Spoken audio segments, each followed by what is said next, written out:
లక్ష్మణ net ladies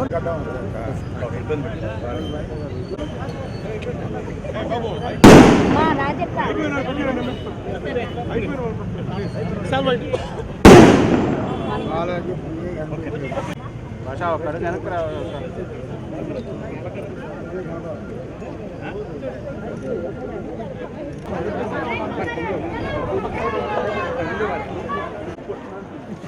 sir sir చూడండి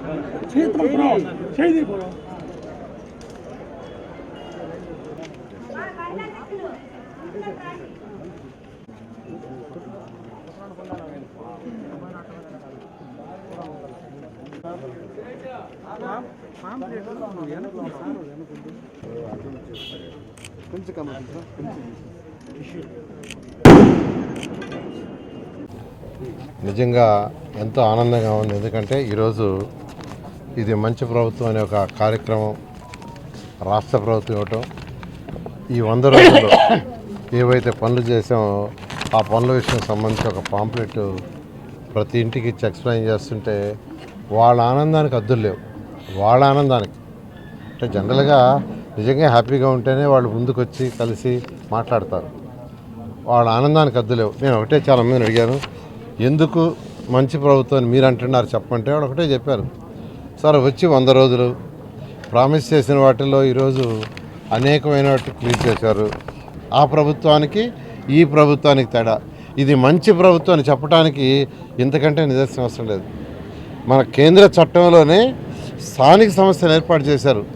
local bodies వాళ్ళు మీటింగ్లు పెట్టుకొని, మన కౌన్సిల్ ఉంది మున్సిపల్ కౌన్సిల్ అంటే పంచాయతీలు కౌన్సిల్ పెట్టుకొని దాంట్లో డిస్కస్ చేసుకున్న నాయకులు ఏ రోడ్డు వేయాలా, ఎంత శాంక్షన్ చేయాలా, ఏ కాలువ కట్టాలి, ఎంత శాంక్షన్ చేయాలా, ఏ పార్క్ చేయాలి అని వాళ్ళు డిసైడ్ చేసుకోవాలి.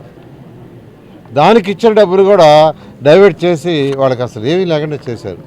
సో ఇంతకంటే గొప్పతనం ఉండదు. ఈ ప్రభుత్వం మంచి ప్రభుత్వం అని చెప్పడానికి ఇంతకంటే నిదర్శనం లేదు.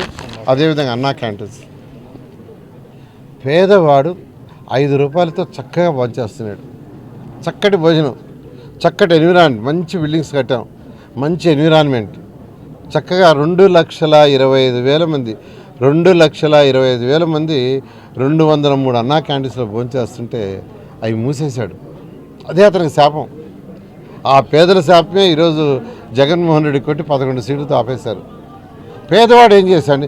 మా మీద కోపం ఉండొచ్చు, తెలుగుదేశం మీద కోపం ఉండొచ్చు, లేదా ఇంకో పార్టీ మీద కోపం ఉండొచ్చు, పేదలు నిరుపేదల కాడ నోటికాడ తీశాడు. అయితే ఈరోజు మా ముఖ్యమంత్రి ఎలక్షన్కి ముందే చెప్పాడు, రాగానే అన్నా క్యాంటీన్స్ ఓపెన్ చేస్తామని. అది నా పోర్ట్ఫోలియోనే ఉంది. రాగానే ఫస్ట్ 100 చేసాం, తర్వాత మొన్న ఒక 70 చేసాం, మిగతాయి కూడా అక్టోబర్ నెలలో పూర్తి చేసి 203 కంప్లీట్ చేస్తాం. అంటే బుడమేరు ఒకేసారి హైయెస్ట్ వచ్చింది, కృష్ణా రివర్ వచ్చింది. బుడమేరు 3 దగ్గర బీచ్ గండ్లు పడ్డాయి, వెంటనే వాటర్ అంతా కంప్లీట్గా విజయవాడ నగరానికి పక్కన విలేజ్కి వచ్చింది.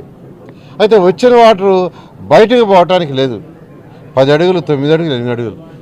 వెంటనే ముఖ్యమంత్రి గారు అక్కడికి రావటం, చూడటం, ఆడ కలెక్టరేట్లోనే 10 రోజులు ఉండటం, అందరూ అధికారులు కావచ్చు, సీనియర్ ఐఏఎస్ ఆఫీసర్లు, మినిస్టర్లు, ఎమ్మెల్యేలు అందరికీ యాక్చువల్గా వర్క్ నిర్దేశించి సీఎం గారు యాక్చువల్గా ఆయన పర్సనల్గా ఉదయం సాయంకాలం మానిటరింగ్ చేయటం, ఆయన పర్సనల్గా చూడటం చేస్తే 10 రోజుల్లో అందరూ ఊపిరి పీల్చుకున్నారు. అలా ఈ బహుశా భారతదేశంలో ఏ ముఖ్యమంత్రి కలెక్టరేట్లను పడుకొని అధికారులను ఆదేశిస్తుండదు. అలాంటి ముఖ్యమంత్రి చంద్రబాబు నాయుడు. ఎవరికి ఎటువంటి ఇబ్బంది లేదండి.